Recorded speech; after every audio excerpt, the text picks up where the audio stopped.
Hello, everyone, and thank you very much for joining Heritage Talks Online. Welcome back to those of you who have joined us through the series before. And if this is your first time tuning in, it's very nice to have you with us. My name is Heather Darch, and I'm here with Glenn Patterson, and we are project directors for the Quebec Anglophone Heritage Network, otherwise known as QAHN. QAHN is a nonprofit organization whose mission is to preserve and promote the history and heritage and culture of Quebec, and in particular of Quebec's English-speaking communities spread right across the province. If you go to our website at QAHN.org, you'll discover the wide range of activities and projects that we're involved in, and you can also see what we're doing on the QAHN Facebook pages, including the schedule of the lineup of researchers and writers and historians who are involved in our Heritage Talk speaker series, including their topics, their presentation dates, and times of broadcast. If you've missed any of our past talks, you can find them on our Facebook page as we've recorded all of the presentations. You can join the talks either through Facebook Live, and you don't have to have a Facebook page in order to do that. You just go to Heritage Talks Facebook page. It's a public site. Or you can participate on Zoom by pre-registering, and the links to join by Zoom are in the Facebook post, so you just have to click on the links. All of our projects, including the Heritage Talks Online, are successful in large part because of the generous support we receive from people like you who attend them. So thank you very much for being here. You're welcome to become a member of QAHN, and membership is open to everyone, including community groups and heritage organizations. So please check out our website for more information about membership and our many projects, and to keep up to date with what we're doing and to discover and connect with the organizations that are out there across Quebec in our network.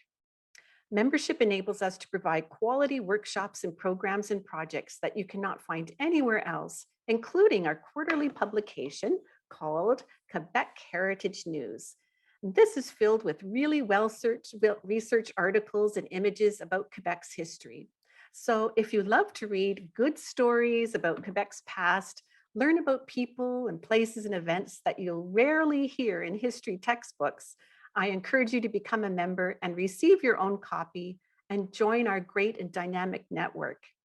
It's actually a really good time to become a member of QAHN. We've just published an anthology called Historical Views, Selections from Quebec Heritage News, 2000 to 2020. And this is a 2-volume set that has over 120 articles and 150 images from the writers and historians who've contributed to Quebec Heritage News over the past 20 years. The set is being sold with an additional benefit of membership of 10% off, so it's a great deal. For first-time new members, you can take advantage of a special 30% discount for a 1-year membership. If you're joining us on Facebook tonight, you can send us a private message that you're interested in joining, or if you're on Zoom, you can also send us a message in the chat box. But take note, this is a benefit deal of 30% off for just the length of time of our broadcast this evening. So it's a great time to be a member, but it has a time limit. I would like to thank the funders who help support this series, including Canadian Heritage, the Secretariat for Relations with English-Speaking Quebecers, the Chalkers Foundation, the Zeller Family Foundation, and Townshippers Foundation. So thank you very much. I'm going to turn it over to my partner, Glenn, right now, has a few words for you as well. Hi, Glenn. Hey, Heather. Hello, everyone. I'm here to help with the tech stuff tonight. So first things first, if you're joining on Zoom, you may have tried to unmute yourself and you would have found out that you can't do that yet. That's intentional. We'll allow you to unmute yourself during the question period. It's just to keep things easy as people are joining the call as we get started here. Make sure no one turns on their mic by mistake. So all that to say is when it's time to turn on your mic, if you want to ask a question in the question period, if you're on Zoom, it's in the bottom left and there's a microphone looking icon that will mute and unmute your microphone. Your video is right beside it. You can turn your video off or on as you wish. I will say that we are recording this tonight. So if you're shy to be on camera, just keep your video off. But anyways, other than that, all good. Welcome to keep your video camera on if you want to see some faces. Anyhow, I don't have anything else. Just all I have to say is, though, the chat box is very important for our question period. I'll reiterate it then as well. If you have a question, you don't have to type it in the question box. Just go in the chat box. Just go in there and say, I have a question I want to ask, and then we'll queue you up. And the chat box, again, it's all along the bottom of Zoom. You'll see a little box here that says chat. If you're on a mobile device, to see any of these controls, you may have to tap on your screen once, and then you'll see them along the bottom. For our users on Facebook, just leave your questions in the comments section, and I'll do my best to catch them and then relay them to the speaker. So back to you, Heather. Okay, thank you. Our guest speaker tonight is Nancy Marrelli. Nancy is an archivist, writer, and publisher. She's archivist emerita at Concordia University, co-publisher of Montreal's Véhicule Press, and she's the director of the fledgling Casa d'Italia, Italian-Canadian Archives of Quebec in Montreal. Her talk tonight is called, Why Do Archives Matter? Hi, Nancy, and welcome to Heritage Talks Online. Well, thank you very much. I'm very pleased to be here. Thank you for inviting me. So we're going to talk about one of my favorite subjects, which is archives, and specifically why archives matter. But before we get to that specific question, I'm going to begin with some very basic information about archives. Many people, most people, unless you've had the opportunity to do research in an archives, have never been to an archives, don't really know what archives are all about, and have only sort of a vague idea of what are archives all about. So we're gonna talk a little bit about what are archives and what do archives do. Archives are the memory of our society, of the nation, of our cities, and of our neighborhoods, because archives are the memory of the many diverse organizations, communities, and individuals on our planet. A more official definition of archives might be, archives are the materials created or received by a person, family, or organization as they carry out their affairs. So the record of who we are and what we do.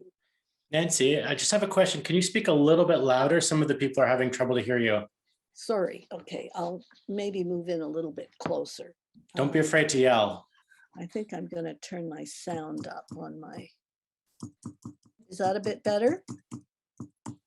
Is that better? That's better. And people, let us know in the comments what you think. Take it from there, though, Nancy. We'll let you know. Okay. All right. So archives are preserved because of the enduring historical value of the information they contain, or as evidence of the functions and responsibilities of the creator. The Universal Declaration on Archives was adopted by the 36th session of the General Conference of UNESCO in November 2011.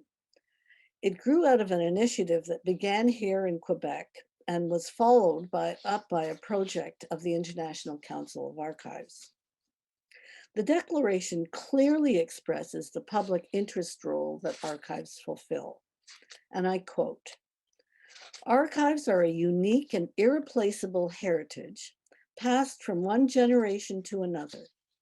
They are authoritative sources of information underpinning accountable and transparent administrative actions. They play an essential role in the development of societies by safeguarding and contributing to individual and community memory. Open access to archives enriches our knowledge of human society, promotes democracy, protects citizens' rights, and enhances the quality of life. So those are pretty lofty and significant roles that archives play. Contribute to individual and community memory, enrich our knowledge of human society, promote democracy, protect citizen rights, and enhance the quality of life. Can't get much loftier than that. So yes, I think it's pretty obvious that archives matter. So that brings us to the question of what are archives? Well, archival holdings include textual documents on paper and in digital formats, but also film, audio, and artistic works, and sometimes small artifacts, although artifacts are generally relegated to museums. We sometimes collect artifacts because they also document the kinds of things that we're trying to document with our other materials. Most archival materials are the accumulated records of governments, companies, charities, families, individuals, and also of community groups. Archival records consist of many different kinds of works. Can be letters, diaries, emails, financial statements, minutes of meetings, reports, photographs, posters, tickets to events. If your association runs events, the tickets to those events or the programs of those events, those are all archival records. Audio recordings, home movies or videos, sketchbooks, and many other kinds of documents. So then the question becomes, how are archives different from libraries? In general, libraries contain published material, and archives consist largely of unpublished materials, the records of organizations, governments, or individuals. Archival records were not created for commercial purposes like books in libraries. The books in libraries were created to be published and sold. Archives record the activities of an organization, a group, or an individual. So archival records tell the tale of what happened and why. By preserving the documentary heritage of individuals, organizations, businesses, government, archives ensure ongoing access to our history for both current and future generations. And archives also enable long-term accountability by making accessible the activities of the past. So by their very nature, archives are about both memory and accountability. But in the practical realities of the real world, what does an archives really look like? Glenn, you could put the first slide up here if you want. The stereotype is a bearded older gentleman with a white lab coat wandering around all by himself in a crowded, dusty basement room with piles of books and documents scattered all around. The reality, however, is very far removed from that. Archives are the opposite of dusty basements in disorder. Documents might arrive in disorder, but they don't stay in disorder. Archives are places where records are kept in safety and security so they can be made available for posterity. It's the task of archivists to bring order out of the chaos of the thousands or even millions of diverse records in their care, to preserve materials that are sometimes very fragile, and to make as accessible as possible the records in their holdings. In order to accomplish this, archives are very clean and orderly places. And Glenn, you can move to the second slide if you wish. With strictly controlled environmental conditions that contribute to long-term physical preservation, where holdings are very carefully organized and documented, so researchers can know what is in the archives and they can gain easy access to the materials they wish to use. So archives bring order out of chaos. It's all about access, both access to the physical materials and to the content of the records. And in the modern digital environment, much of that access, of course, is digital, as well as in person in our reading rooms, where we've traditionally provided access. In the current environment, much of the access of our materials, although certainly not all, we can't digitize all of the materials in our holdings. Much of the access of our most popular records is done digitally online. There are a wide variety of archival institutions. Some are very large and some are small. Each country has a national archives that houses the official records of the government and sometimes also private records of individuals, organizations, or institutions that might have national significance. Library and Archives Canada in Ottawa is our national archives, and it's a very large and diverse institution. Provinces and cities also have their own archives, and certainly the Bibliothèque et Archives Nationales du Québec is the National Archives in Quebec, and the City of Montreal, of course, also has its own archives, as do many municipalities throughout the province. There are archives in universities and sometimes in businesses like banks or insurance companies. Churches and religious groups have archives, as do public institutions like museums or the Jardin Botanique in Montreal. Then there are small archives, sometimes as special collections in a public library as a special room or a special section in the library, or part of a local historical society, and that's a fairly common thing. The Société d'Histoire du Plateau Mont-Royal, the neighborhood in which I live, maintains a small archive, as does the Société d'Histoire de Sherbrooke. And there are many other small archives throughout the province of Quebec.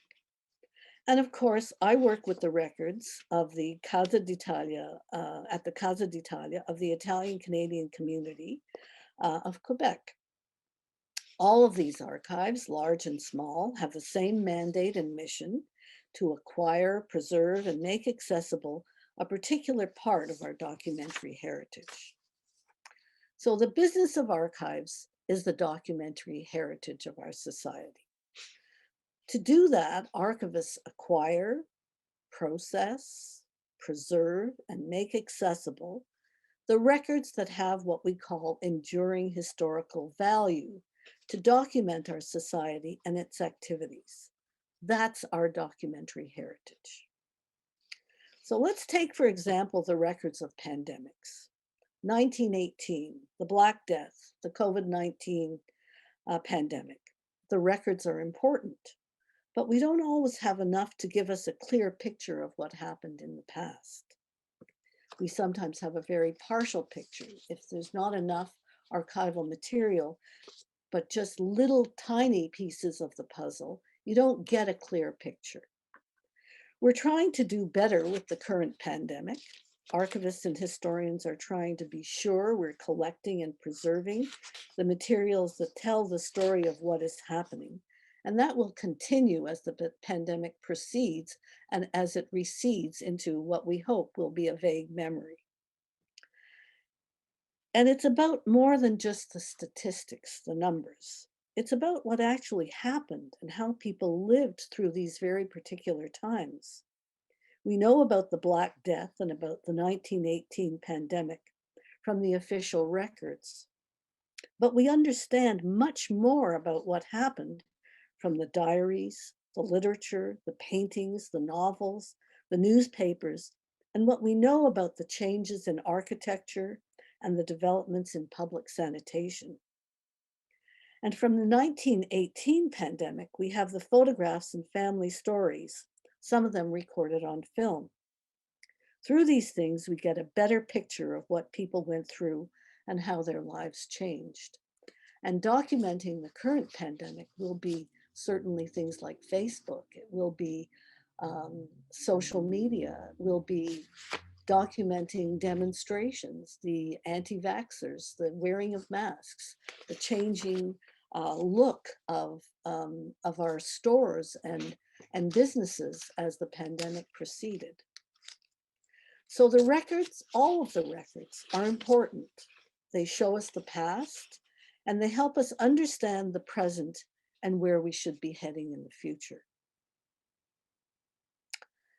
Archives and archivists have the duty to be the trusted custodians of our documentary heritage, and it's a very important function that archivists carry out.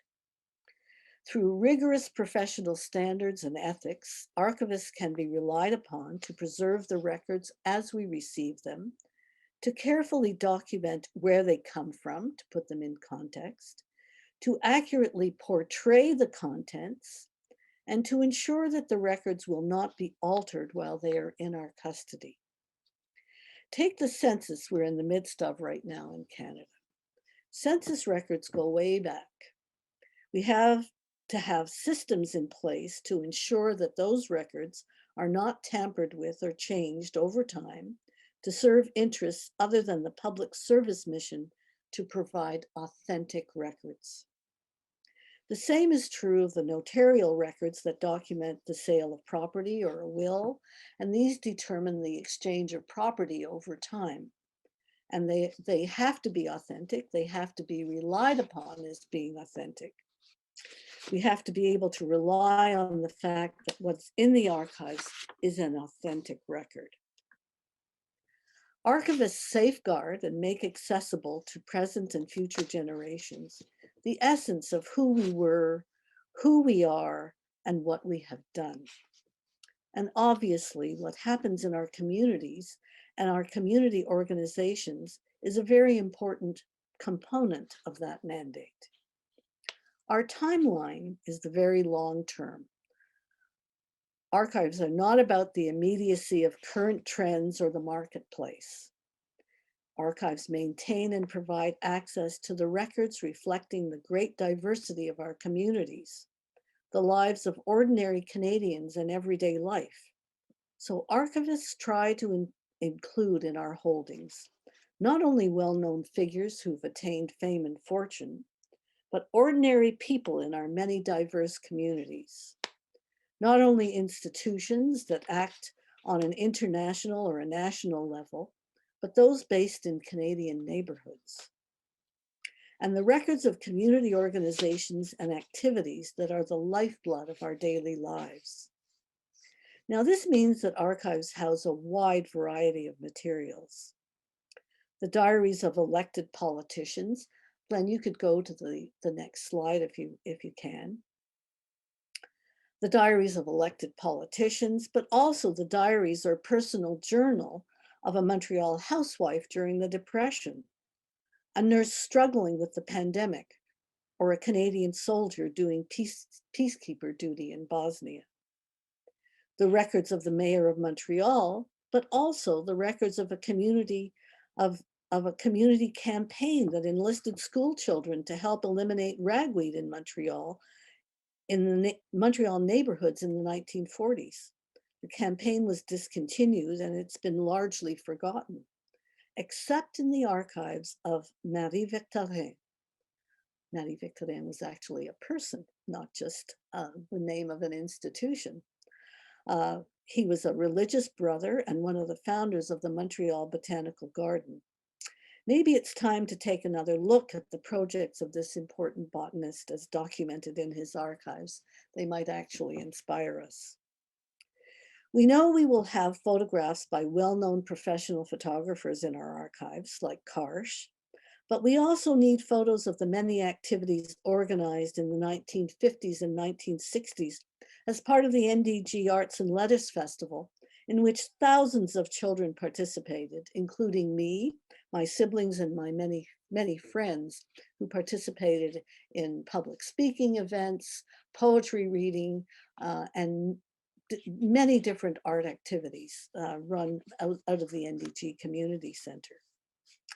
Yes, it's important to have film and video of important national events, but also community events such as annual picnics, sports events, spaghetti dinners in church halls, bingo nights in a community center, community gardens, or special celebrations. These tell us how we lived.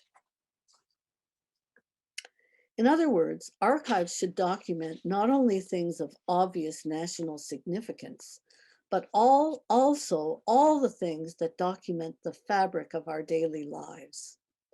Obviously, we cannot and do not preserve everything. Archives collect and preserve documentation that has enduring historical value. That's part of the professional responsibility of archivists and what we're trained to do, to make decisions about what we acquire. But sometimes that documentation is a very ordinary life, daily life, and community activity not only the big events. I'm very passionate about archives. I've been so fortunate to spend my working life doing what I love and what I believe in wholeheartedly. I spent most of my professional career at Concordia University, where I'm presently archivist emerita. While there, I actively collected documentation on many things, including Montreal jazz history, an important and poorly documented part of our history. After many years of very deliberate collecting, Concordia now has a rich collection of materials that document the history of the jazz scene in Montreal. But those materials also contain elements of the Montreal Black community and nightclubs in the golden age of Montreal nightlife. So there are many incidental aspects to archives as well. I have had a special interest in the history of the Italian Canadian community of Quebec. My family arrived in Montreal beginning in 1909, and the history of this community is very close to my heart. The archival materials of the community are presently being collected at the fledgling archives at the Casa d'Italia in Montreal, a historic building and community center that has been at the heart of the Montreal Italian community for many, many decades. I've also been privileged to work with many different community organizations to facilitate the preservation and future access of their documentary heritage, records with enduring historical value that were created by the Montreal dance community, women's organizations, and various nonprofit organizations faced with the problem of what to do with their historical records.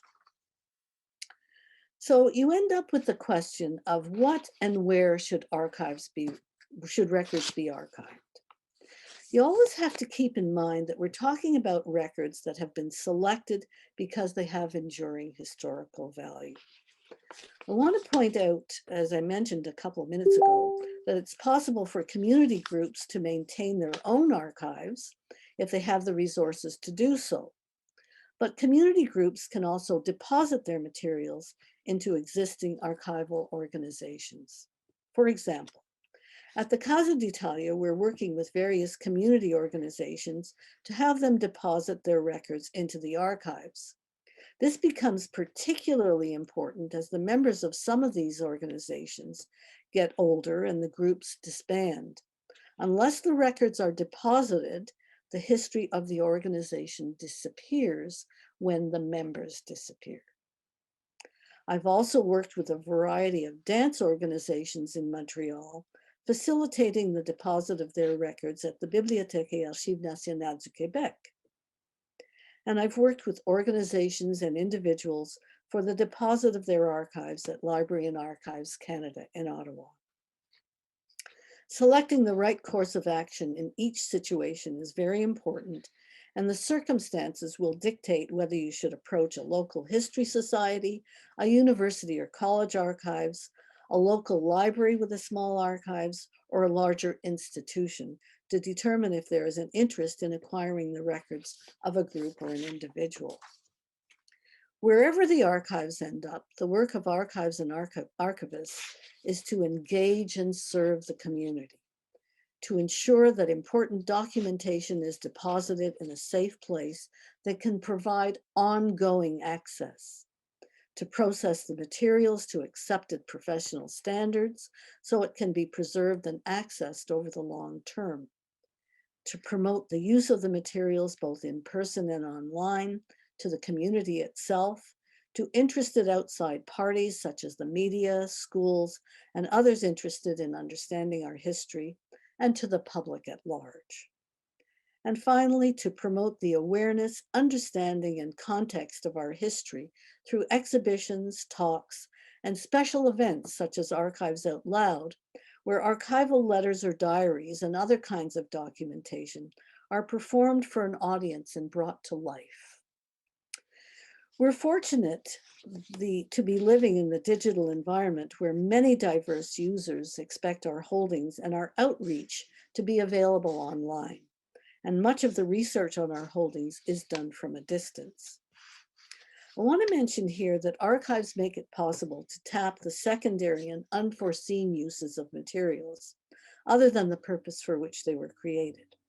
For example, family photos taken at the same time and place over a long period of time give us information not only about that event and how it might have changed over the years, but also about climate change, changing fashions, the nature of the members of the group, ethnic diversity, and many other things.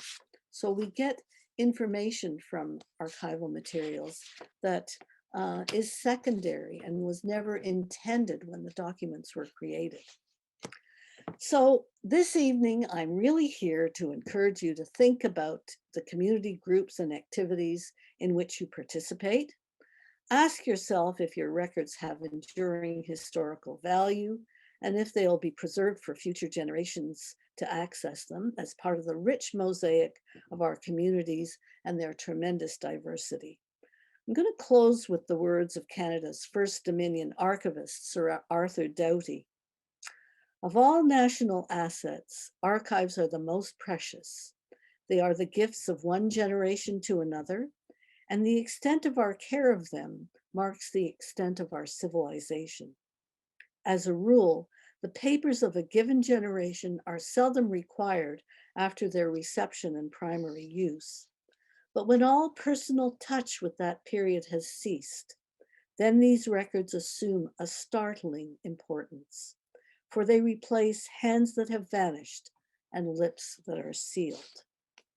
So I'm happy to take your questions and hear your comments and discussion about one of my favorite subjects, archives. Thank you very much, Nancy. It's such a pleasure to listen to someone who has such a passion for archives and such an appreciation for them and an understanding of how they work from the first thing that comes through the door to the processing of them and to the care of them and the dissemination of knowledge. It's a real joy to listen to you. And I'm sure there's people with a lot of questions that will pick your brain about different kinds of aspects of archives. I have questions myself, but I know there's people who are waiting to ask. And the first one I see is Lauren. So Lauren, if you're there, you can unmute yourself and Lauren, I ask just away. unmuted you for you. Very good. Hey, you're on. Well, listen, that was so interesting, Nancy Marrelli. I've read some of your stuff before, Stepping Out and everything like that, and I've really appreciated it so much. And I know how much you have contributed in many, many ways to archives in Montreal. I just have a question. When I retired, I joined the McGill Community for Lifelong Learning. And I joined that in 2010, and it had been going for about 20 years. And because I was a history teacher, I was interested a little bit in the history, and I asked them, well, what have you got, in terms of the history of the organization and everything like that? And they said, oh, well, there's a bunch of old boxes in the storeroom there if you want to take a look, And so I did start taking a look, and people were very encouraging. Oh, if you want to get at that, go ahead. But I've worked in archives as a historian, but I've never taken any. I have no training as an archivist, and I was able to convince them to hire some students to do some photocopying. I was able to convince them to get some time to get a storage on a space, a data space, and so on. But basically, I had to design the database myself. They helped me design it, but not from an archival point of view, but really from a technological point of view. And so it is kind of up and running right now, but I really do feel the need to to have somebody to take a look at it from the archival point of view and say, strongly encourage you to Yeah. connect with the McGill University Archives. The archives will surely be interested because this is an activity of the university. Yeah. And Eve, the director there, I know will be interested in looking at these materials, and certainly they should be acquired by the archives. At Well, least. I did actually do that. they kind of said, well, listen, I mean, when you want to get rid of that paper, we'll take your boxes and we'll do our triage in there and so on. And but for the organization itself, the archives are very important because we're all volunteers. There's one paid person in the McGill community. So the board is all volunteer and everything like that. And it's always changing. We basically, there's every 2 years, it's a new executive. And so for an executive to kind of keep on top of things, they have to be able to consult decisions that were made 2 years ago, 5 years ago, and everything like that. So we didn't want to kind of just get rid of all these things and let them to an archive. do it, It's taking care of it. For sure, you don't send the current materials when you're still a functioning organization. That would be silly, for sure. But I would say the older materials, to ensure their ongoing access, they need to be archived at some point. So, you can certainly speak with the archives and see how they might help with the organization of the materials, so that when the material eventually is deposited, that it fits the way, that the two mesh together well. That's very nice, and that's what we tried to do. But really, to tell you the truth, I didn't get that impression. I felt that we were just little, just not a very important thing, and don't bother us. We've got way more important things to do. When did you try? When was that? This was in about 2016, and we've continued on, and it's built and built and built, and we get support from the School of Continuing Studies in terms of, this is great that you're doing that. But when we've contacted the archives, they've been saying, listen, we're too busy. Well, there's been a change in the leadership of the archives since then, and I would certainly get in touch with the director. Okay, thank you. I would recommend you do that. Thanks, Lauren. That's fascinating, eh? And I told you, Nancy, people were really going to pick your brain tonight. That's right. We have a question from Judy Robinson. And I know Jody is the archivist at the Eastern Townships Resource Center. So Jody, if you'd like to come on. Yeah, okay. I'm unmuted by Glenn. Thanks, Glenn. Yeah, so as Heather prefaced this already, I'm an archivist. And so this is just kind of like, I guess preaching to the choir a little bit, but I love archives. I love my job so much. So it's nice to hear other people talk about how much they love it too, because I don't run into that many archivists on a daily basis. But my question was, like, you had also brought up, sometimes in the materials that we receive, it gives us pictures of things or of people that it was never intended to give a history of, which is really wonderful most of the time. But I'm just wondering about, like, there's kind of been a recent discourse and movement on the right to be forgotten.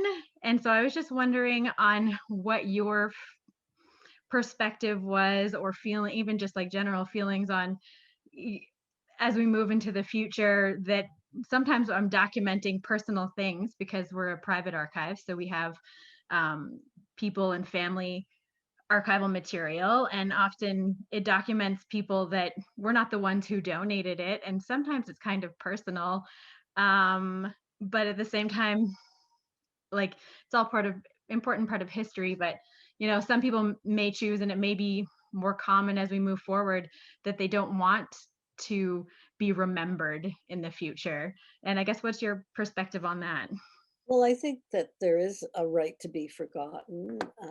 I think that there's also a right to document our past. And I think it's a question of maintaining a balance between those two things. There are privacy laws in this country. Archivists have to follow those privacy laws. It's an essential part of our professional ethics. And we do. We're very careful about copyright, about privacy issues. Those are important things that we follow and we pay great attention to. So it's a question of balance. And sometimes, for example, one of the things that is an issue is criminal convictions which have always been there. It's part of the public record, but now it's possible to access those much more easily. Well, you know, that's a public record. And in fact, you can't erase yourself from your criminal conviction unless you go through whatever legal process might be there to do that. So that's where the balancing comes in, where yes, there are rights and obligations on both sides. Thanks for sharing. I appreciate it. Very good. We have a few questions from Facebook. One of them is from Sandro de Tomasis. He's asking, considering the importance of memory and memorialization and your role as custodian of an archives, do you have an opinion on the motion supported by Casa d'Italia alongside the CIBPA and two other Italian Canadian associations to name one of the three projected metro stations in St. Leonard after Verrazzano? I stay totally out of anything political. Archives and archivists are there for everybody. I don't, I really don't speak on, you know, any issues that have any contentious issues. I certainly think that it's important to remember our history. And that is certainly a role the archives has and continues to fulfill in everything that it does. Diplomatically handled. I'll just because it's a short one. Another person asked if you had any advice for someone just starting a career in archives. Love what you do. And for sure, many archives are closed because of the pandemic and because of the nature of archives and the intimate relationship with materials being deposited and materials being used. The online services are being offered as much as is possible, but and I would say that it will be a difficult time at this point for people entering the profession, because many archives are just not open. But you know, it's a wonderful job. You get to do what you love to do. How can that get you in the wrong direction? It worked for me. Like motherhood and apple pie. Who doesn't love archives? That's true, Nancy. Here. I have a comment and a question from Pam Dillon. And so I'm going to reverse it, Pam, because I'll start with your comment first. She said she also has fond memories of the NDG Arts and Letters Festival. Oh, good. Lovely to hear it being raised from the sands of time tonight. And then she asks this question. We often hear of a famous person donating their archives to a certain university. How are people approached to acquire important papers? Okay, it works in two different directions. Sometimes an individual or an organization is approached by an archives that is interested in completing its holdings in a certain area. Like, for example, when I was doing the jazz materials at Concordia, when I knew about certain musicians or certain groups that had materials that would be of interest to me, I would approach them. Or sometimes an individual or an organization will approach an archives and say, I have this kind of material. Are you interested in acquiring it? So it works exactly in both directions like that. Okay, good. So the Thank you. archives will assess whether the material does have enduring historical value and if that institution is the right place for it to go. True. And then if not, they would They recommend. might refer you to another place. Right. We have a question from Albert. So Albert Smith, would you like to unmute yourself? There we go. Oops. Okay, it's just to ask her if she can speak more on the Italian archives that she's working on now. What is it comprised of? What are they aiming at? Well, it's a fledgling archives. We haven't been in, we've been in existence, but haven't been really operating for very long. We're concentrating at the moment on trying to capture the documentation from some of the regional associations throughout the city and outside of Montreal, actually, that where the members are getting older, and in some cases the organizations are disbanding, and a lot of these materials have disappeared already, and we're trying to be sure that what exists now is not going to disappear, that at the very least we are able to acquire the materials that are still there. Are you digitizing anything, or? Materials will, first we acquire and organize the material. You can't just start, I realize that. I'm just asking, I don't know which stage you're at. We're at the very beginning of You're acquiring. only starting. Trying Are to be sure that we don't lose any more than has already been lost. We should have had this archives up and running 50 years ago. Are you archiving or plan to archive the Italian newspapers that were published way back? We have some Italian newspapers going way back. York University has also acquired a lot of the older Italian newspapers. We don't duplicate efforts. If York is acquiring those materials, we wouldn't think about acquiring them as well. And will it eventually be open to the public, I guess, for consultation? Yes. We were open to the public 1 day a week and by email at any time before the pandemic, but we will be open when things calm down and things are safer. Okay, thank you. Thank you, Albert. I have another nice question from, or comment maybe from Facebook. I think you'll enjoy this one, Nancy. It's from Matthew Lawrence. He says, I'm an archive student at McGill who is very interested in Italian American heritage. How can I find out whether there are volunteer opportunities at Casa d'Italia for a monolingual student?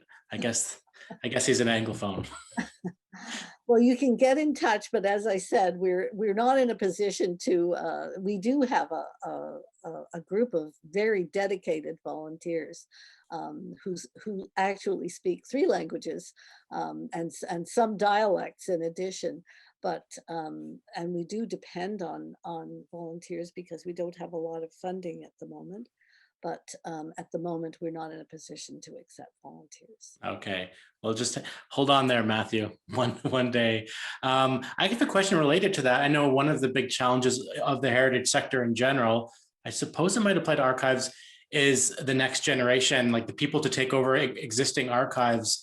What have you seen from your perspective as an archivist?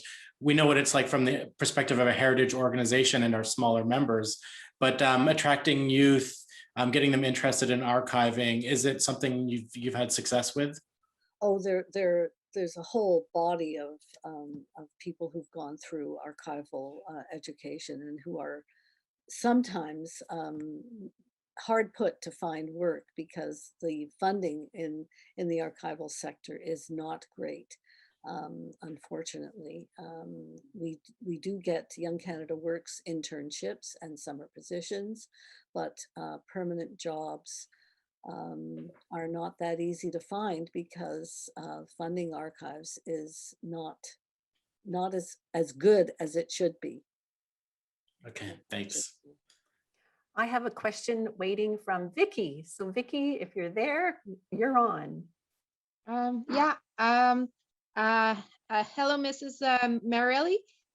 She was just beginning to answer my question, actually. I was wondering exactly about the funding, because the funding is, I think the conservation of archives should be considered as a priority for our different levels of government to preserve our memory and documenting our past and everything. Why do you think all the recent government of all parties kept cutting the funds for archives? And what can we do as individuals and as members of historical societies and organizations to raise awareness among our elected officials? Well, I think it's one of the things that is very important is staying in touch with your elected officials. And I mean, at the municipal level, go to your municipal councils. If you have a municipal archives, make sure you stay in touch with, as a historical society, make sure you stay in touch with those municipal councils and tell them that it's a priority for you. And at the provincial level as well. I certainly recommend, we've recently in the archival community, I participated, it was a 2.5-year task where we did an advocacy and awareness committee looking at the ways we could promote our activities better and to stay in touch with politicians, with the media, and also to make sure we develop programs to bring school students into the archives from a very young age. We very often just sit quietly in a corner and do our jobs very well, rather than being a little bit loud about what we do and why it's important. So I think we have to raise our voices a bit more and make sure that people understand what it is that archives do, because I think most people don't have any idea. Yeah. Yep, I agree with you, Nancy. And thanks, Vicki. That's a really good question. I think Thank you. most people haven't, they've been to museums, but not necessarily to an archives, or they've been to a library, but not down into an archives. I say down because usually they're in the basements, aren't they? Well, we hope not, but sometimes they are. Yeah, I think most people think that history already done in the history Accurate. books, and Yes. like they don't think there's still more to learn about in the archives. Yes. So it's not just old papers, it's still good information that it's still hidden in those papers, and we have to find out about it, and we have to conserve it first. Thanks, Vicki. Like, Nancy, that sort of spins off to a question I have is, are archives, especially the big ones, are they are madly digitizing every single item that they can, or is that a goal? It's impossible to digitize everything in our collections. So you have to make choices, and it's very much dependent upon resources and the nature of the materials. Some materials lend themselves more to being digitized, either because of the frequency of use. And in some cases you digitize because handling, ongoing handling of the materials can cause damage to it. So you will digitize and people will use a digital copy rather than the original, even if they're in the archives. But certainly increasingly, there's a demand for using materials online. But in the end, if you're doing serious archival research, you will end up coming to the archives where those materials are, just because facilitating your research, having the materials in front of you and being able to easily go from one box to another and do the jumping around that you need to gather your information, gives you a better window into the material than digital, because digital, you look at one document at a time. Right. Very Okay, good. thank you. I see a ahead, question Bill. from Rod here. Rod, I'm going to unmute you. Oh, thanks. Yeah, no, this is great. I've certainly been in a lot of archives, and it's wonderful to hear such enthusiasm from someone who is really on the inside. One of those great feelings, right, is when somebody brings you a box, and you have to undo the ribbon and open it up, and you see exactly what you were Thrill hoping of the for. chase. Yeah. Call it the thrill of the chase. Sometimes you waited 20 minutes and you get one thing and you say, oh, no, that's not what I wanted. But I was wondering if, you're talking about some fairly large, I guess, well-funded, certainly very efficient and modern, if you like, archives. You spoke of that. And I've been in a lot of fairly modest, small ones too. And there's obviously, at what point, I guess this is what I was curious about your view, and at what point is it good to sort of centralize? You can see the advantages, obviously. I mean, things don't get lost. I mean, there's, you can find things better and so forth. But I know there's not only a charm of going to some smaller archives, but I know some of the people feel very strongly about, especially if it's a small community, this is our history, this is our stuff, and we don't necessarily want to ship it off to the big city or whatever it might happen to be. And I know actually a couple of cases where people were even somewhat aggressive about that defensively. So I don't know whether is there magic formula, or is it just, Well, there's not a magic formula, but the bottom line is the institution capable of ensuring the long-term access of the materials? So can they actually process it into professional standards? Can they preserve it? And can they make it accessible? So if you're not able to do those things, you should partner with an institution that can do that, because you're not serving the materials well by not ensuring that they're taken care of properly. So there's a balance there again. right? So we need more maybe efforts to liaise between some of these groups and some of the larger archives to make things work more smoothly and also to avoid heartbreak or whatever. Yeah, Thank you. Thank I you. agree. And for the most part, you want documentation to stay in the area where it's most likely to be used. Hmm. Right. But it has to be able to be protected. Yeah. So you're balancing those two things. I see a question from Mira Schuster. I don't know, Mira, if you want to ask that on mic, or I can read it for you. I'm just going to unmute you. Just say if you want, I can read it on your behalf. What do you think? Did you unmute me? Can you hear Yeah, me? I did. Oh, super, because sorry, I'm not hiding behind the camera. It's just that on my phone I can't access my camera. So It's thank all you for good. unmuting me. Yeah, Nancy, I heard you interviewed by Sabrina Marandola, and you mentioned that there had been a project where you were collecting COVID memories, basically COVID. Yes, from the Italian Canadian community. Oh, I see. So I don't count. Okay, because I've been. It's not that you don't count. It's that our mandate is the at that archives is the Italian Canadian community.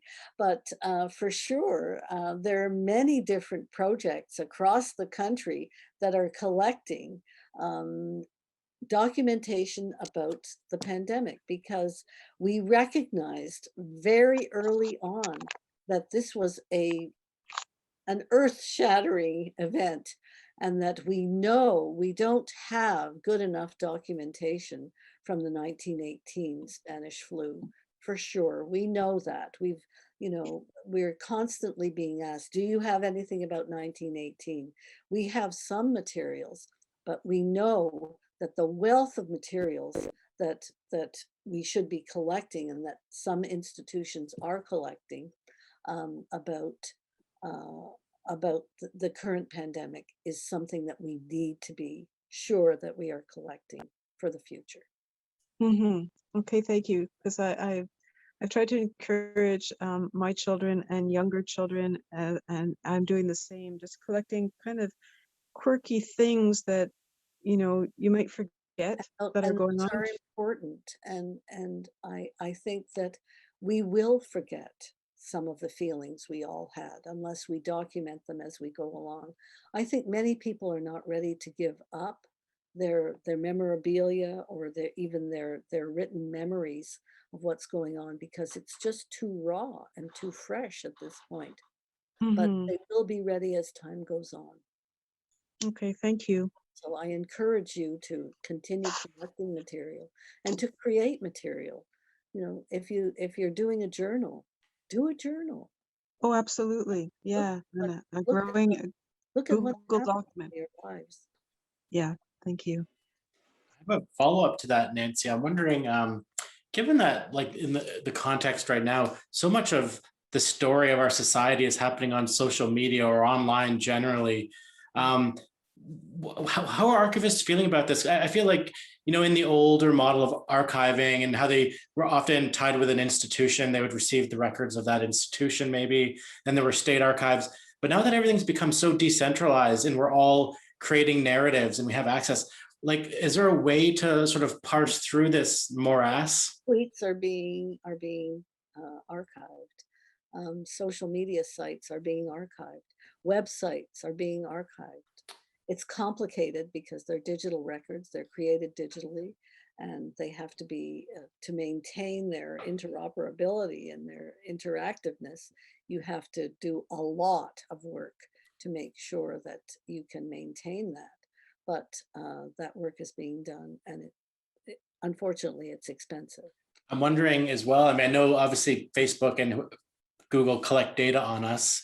I think if they're doing their own kind of archiving, creating, profiles of who we are and what we like to buy, but who are the organizations responsible, or are there privacy issues too, I guess, The Internet Archive is archiving the internet. Mm-hmm. And it's a huge task. If you haven't looked at the Wayback Machine or at the Internet Archive, by all means do so. It's a revelation, believe me. And do they engage in archival selection as well and appraisal, or do they just? The internet, they archive the internet. It's a total archives. Very good. I think Lauren had another question there. Lauren, I'm going to unmute you.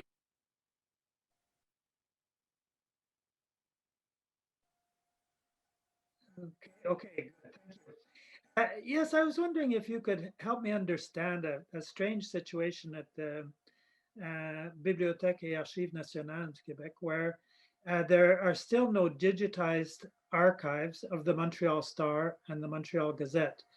I know that there is partial digital archives of the Gazette on the internet that was done, I think, by Google News, but it's very incomplete and sporadic and so on.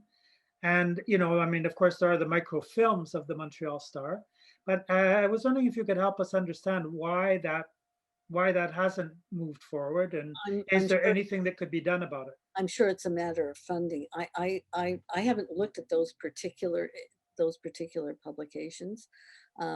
There are national initiatives to digitize, to microfilm, and then to digitize, because you can do digital copies from microfilm as well. Newspapers of national significance, and there's a very extensive collection of newspapers that have been digitized. Have you looked at the National Archives to see if they're? I'm sorry, I just don't know about these two.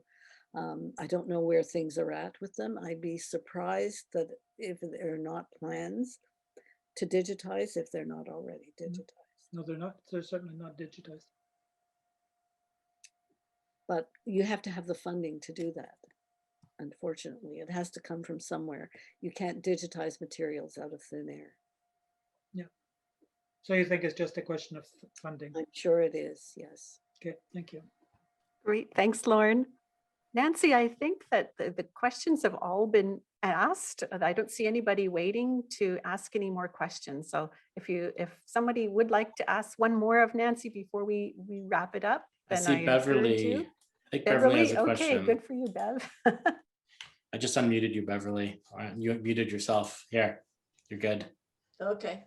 I used to go down to the Montreal City Archives once a week because I had a fascination on tracing my ancestors. Oh, great. Yes, and Luc Lepine, you probably know the name, was in charge of the archives there. And I have traced ancestors in Montreal back to the 1700s. Wonderful. Yeah, one of them that came here from Normandy, France, his name was Jacques Archambault. And he dug the first well in Montreal for fresh water. Oh my goodness. And his daughter, Anne-Marie Archambault, married the son of Jacques Cloutier. So I have, going back, and that was on my mother's side, but she has also ancestors from Ireland to Megantic, because they all settled in eastern townships, Lennoxville area.